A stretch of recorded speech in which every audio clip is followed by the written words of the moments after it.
Let's talk about housing affordability, because I think the headlines are missing something really important. Everywhere I look, I see the same question over and over again. When are we getting back to 2019? Lower rates, cheaper homes, way easier math. And I want to be really honest with you right out of the gate. There is no reset coming. And that's not meant to scare you. It's meant to clarify what's actually happening right now. Most people think the housing affordability problem is just about prices. They'll say homes are too expensive. And sure, prices matter.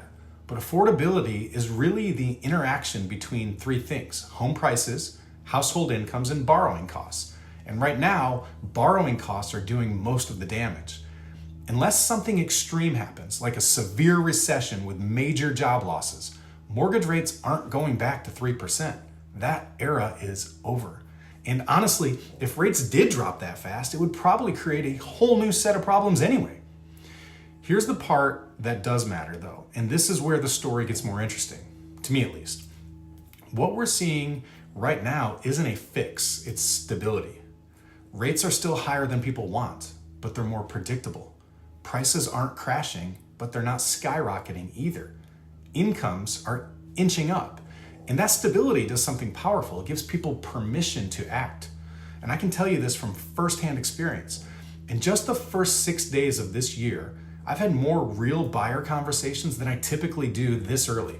Not just casual keeping an eye on things either, not tire kickers, actual serious conversations about people moving forward. And that tells me something important. Buyers weren't gone, they were paused. And this is where local context really matters. Here in the Triangle, we don't behave exactly like the national average. We've got strong job growth, consistent in-migration, rising household incomes, and still a limited supply in the most desirable price ranges. So when affordability improves, even slightly at the national level, we tend to feel that movement earlier. That's why early year buyer activity here isn't random, it's usually a leading indicator. So this isn't about timing the perfect market. It's not about waiting for 2019 to come back, because it's not, sorry. It's okay to grieve that. It's about understanding this market, what leverage looks like today, where opportunity actually exists, and how to move strategically instead of emotionally.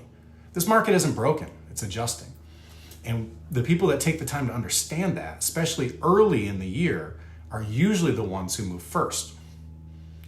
In real estate, moving first really matters.